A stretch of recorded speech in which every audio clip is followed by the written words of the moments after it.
Yes!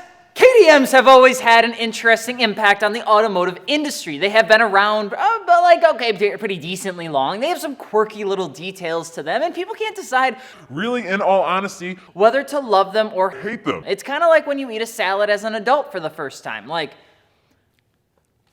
if it's not bad, is this what I'm supposed to do from now on? Is this adulting? You know? I don't know. I'm Alex at.fi on Instagram, and today, ladies and gentlemen, we're going to be talking about one of those KTM cars, a car that since the early 2010s has always just kind of been around. It's always been in the scene. You just kind of have noticed it being there. A car that was introduced to hit a market of potential automotive enthusiasts that just wanted to be quirky. Today, ladies and gentlemen, we're going to be talking about you wanting to own a Hyundai Veloster.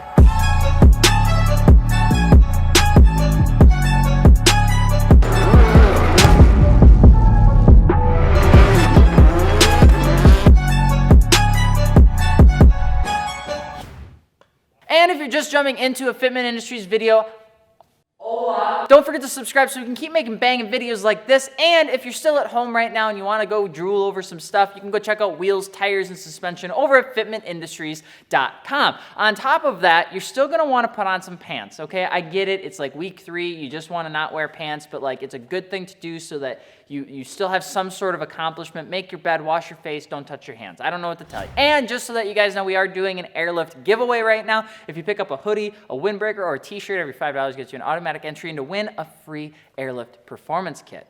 Plus, we have 0% financing. So if you want to build your car now and pay for it in the summertime, you can do that because guess what? Oh God, I touched my face. Oh God. It sounds like we just might have a summer inside in 2020. Who knows?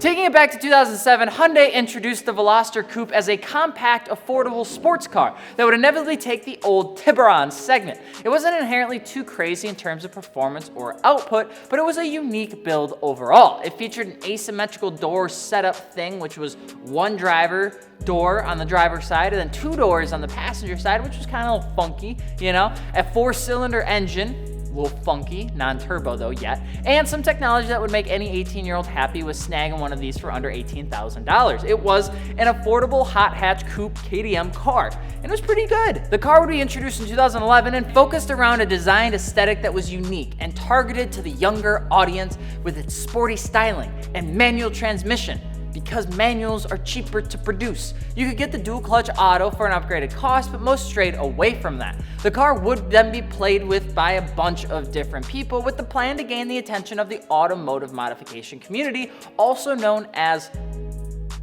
us, people like you and people like me, okay? The Veloster was a young kid with a low budget but had tons of marketing money behind it because there was concepts literally all over the place. There was a SEMA concept, a remix concept, a gaming Veloster, and even a rallycross Veloster that was built by Millen Racing in the second autocross year of 2011.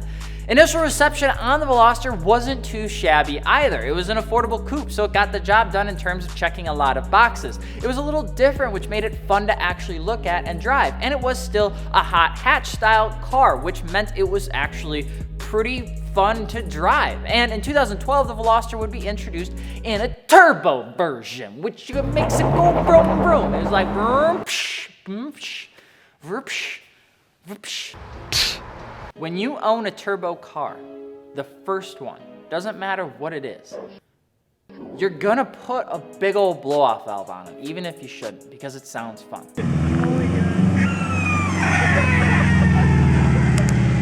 The turbo had a 1.6-liter, 200 horsepower engine with a 6K redline, but it would be a decent push to throw a couple 2, 3, 3, 4 enthusiasts into the Veloster platform because previously there was not a turbo model. The turbo would get some fancy-dancy LED headlights, a twin exhaust, some cool aero, and a push-button start.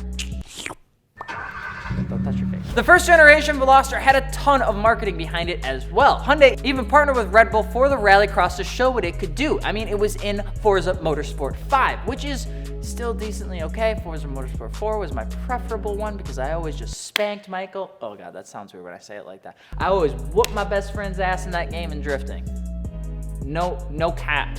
First place, best drifter ever. I mean, they had a Veloster for The Walking Dead. Hyundai was doing pretty well at the time, and a good chunk of change from that success went right into just the marketing for this car. In the early 2010s, everybody was spending money on hot hatches, and Hyundai was no slouch. The second generation would be introduced in 2019 and be the sheep-within version of the Veloster. It was older, it was sharper, it was a little bit angrier, okay? It was a little bit meaner and more adult-like. Still keeping the same platform style, the Veloster would be introduced with some new suspension bits, powertrain would be tweaked to bump it up a nickel, and the platform would get some new goodies as well, just different technology and different interior bits that kind of helped refine the car overall. The Veloster would also get a new trim called the Veloster N, which had a 2-liter turbocharged engine that actually had anywhere from 250 to 275 ponies, depending on which trim you got, because there was actually an ECU trim specifically for the Veloster N that kicked in an extra 25 horsepower. It ended up going toe-to-toe with other hot hatches for quite a bit less. And if you're looking to get an affordable hot hatch and don't mind that it's a Hyundai Veloster, the N is definitely a car that you should check out, even though it's going to be more expensive.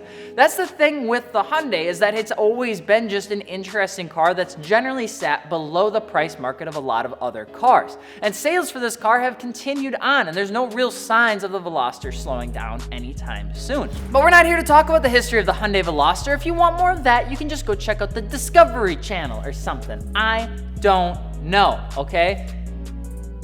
I don't even know if the Discovery Channel still does like Discovery videos, or if it's just a reality TV show now.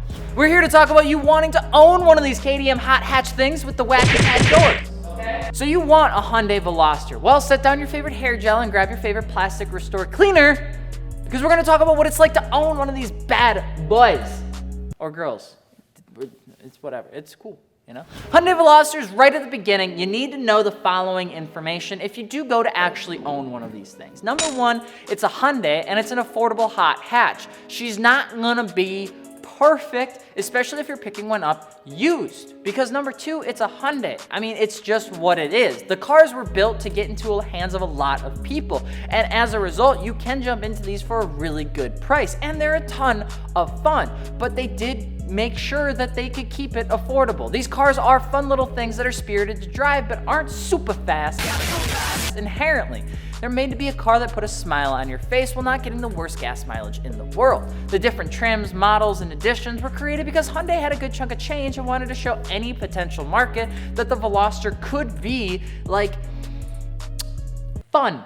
You know? Look at the Fiesta ST commercials, look at the Hyundai Veloster commercials, look at the Kia Soul commercials. It was all about attacking that younger car segment because everybody was freaking out that younger people weren't buying new cars because it's a waste of money.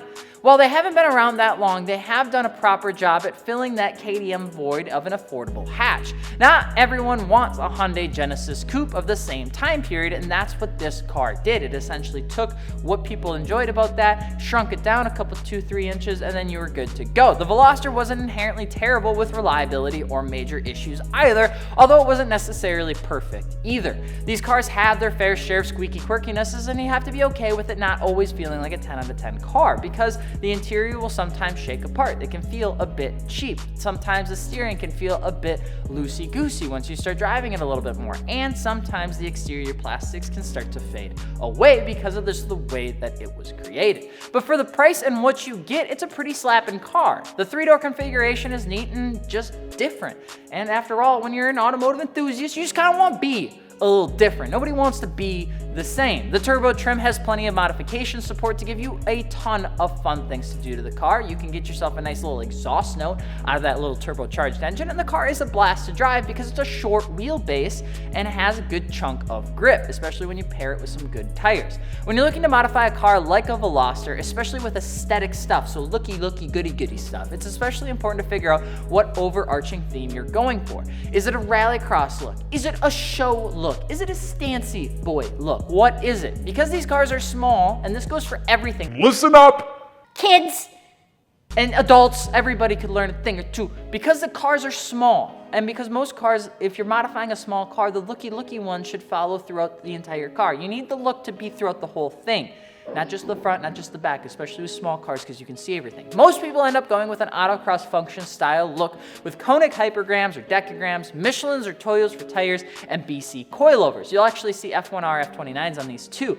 A little bit of less is more is extremely common on these cars, while also going through and trying to remove the many plastic trim pieces that are usually now faded with used ownership. You can replace them with new sort of plastic pieces or replace them with carbon fiber, which is definitely a good look for these cars. If you get the turbo model, get yourself a blow-off valve, make yourself happy. Get yourself an intake and an exhaust, and that should leave you with plenty of smiles without actually having to worry about reliability.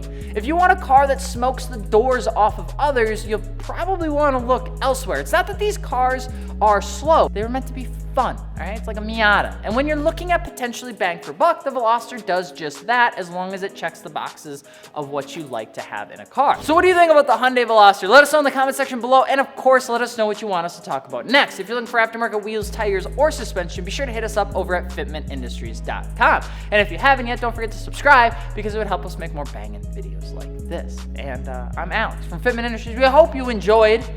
Wash your hands, don't touch your face. Play Warzone, take a dub. We'll see you later. Peace.